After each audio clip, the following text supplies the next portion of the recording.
Welcome to the history of cars. But we're doing, like I said, we've been doing trucks, Chevrolet trucks, for like 3 weeks now. So, yeah. Today we are completing the CK series.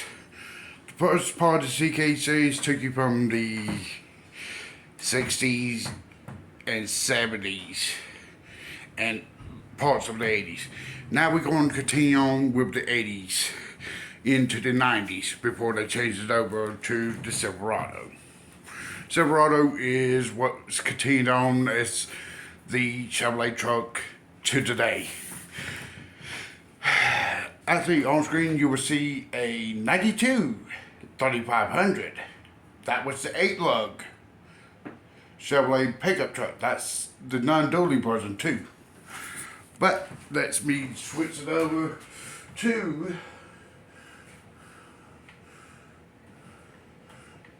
the 1500. You see how the headlights are? This series of CK, the 1500 series and the 2500 series and the actual, what was it? 3500, which I had on screen first. They wore a shorter cab, a little bit longer, a little bit wider cab. During the time, they also had a 6-foot bed and a 8-foot bed. Those were the limitations. Except for 3500, which also had the option of the 9-foot bed. That series of trucks started off in '88. Then, starting in '90, they also had a option for a specialized truck called the SS. Once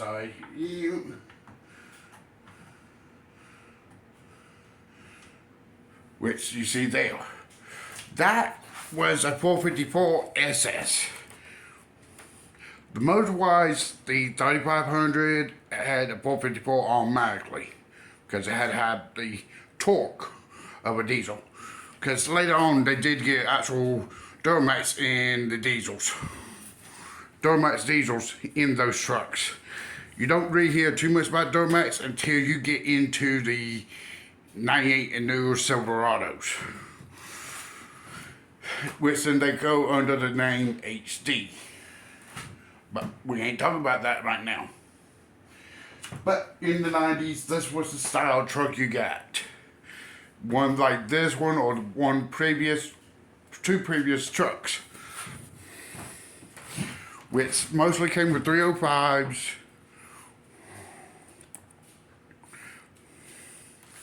And they also said a little bit shorter than the square bodies.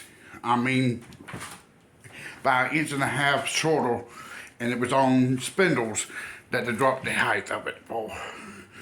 They had the option of the 4-speed automatic or 5-speed straight drive. And if you got the K series, you also had the option in the first part to have a manual 2-wheel to 4-wheel low, high to 4-wheel low selector as well. Then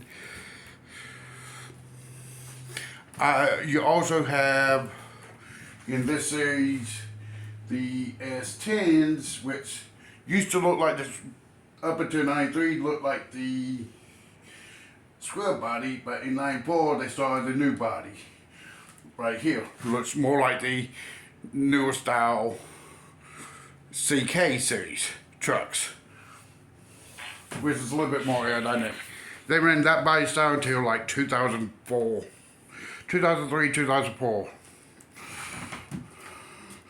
But in '89, they also had, because you had your full-size Blazer, but in '89 they had the S10 Blazer, which looks, like that. That's the 94 model. So yeah, it looks like the S10s in the front end, but it was based on the S10 chassis. not the CK chassis. So, you know, but they still had the full-size Blazer, which is that, which was 2-wheel drive or 4-wheel drive, and they actually had options of a 1500 and a 2500, which actually became, I think the Tahoe, where is it? In like 90, yeah, the Tahoe. Which is the 25, this is a 2500. Looks similar to the Suburban, but it's actually a Tahoe, which is shorter than the Suburban those years. And that's just one of the, but it was still based on the CK chassis. Just like the Suburban was. Right there. This is a 2500 series CK chassis, which was optional 8-lug on the full-size Suburban. Still had the options of the 2 back doors or the tailgate as well. And then they also had, let me see, what the, okay.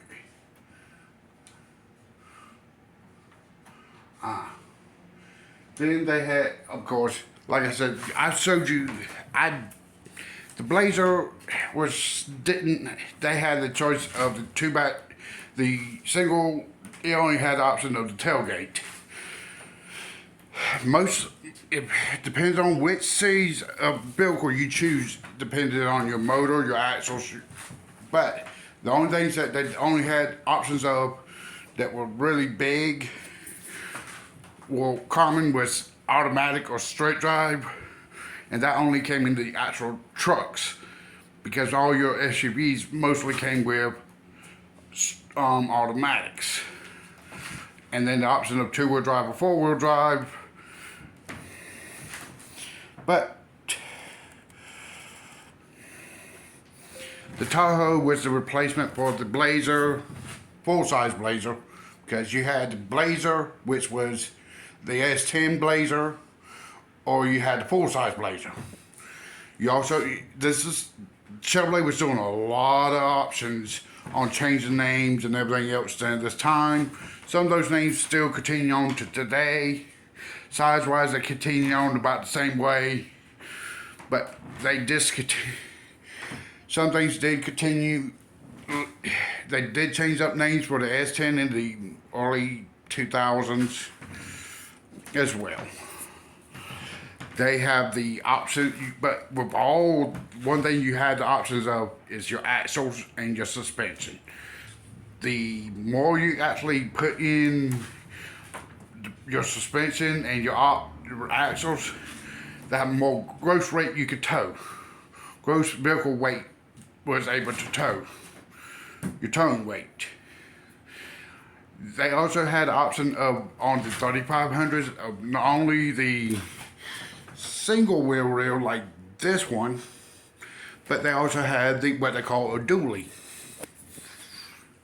as well, which means they had 4 tires across the rear end and 2 tires on the front, 2 wheels up front. So yeah, and the dualies came in a crew cab, where most of the single axle trucks like that didn't come with a 4-door option.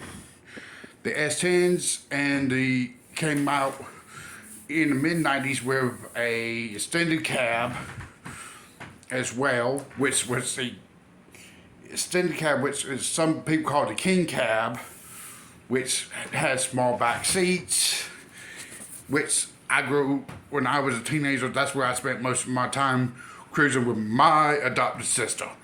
I love her dearly. She's helped me out. She designed, her and her husband helped design my logo that you will see at the beginning and here at the end of this episode. And all these episodes within the last month and a half. So yes, I got to thank Christy Marie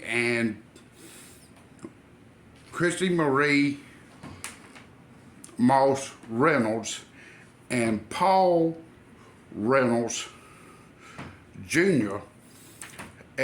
For setting me up with my logo and helping me design.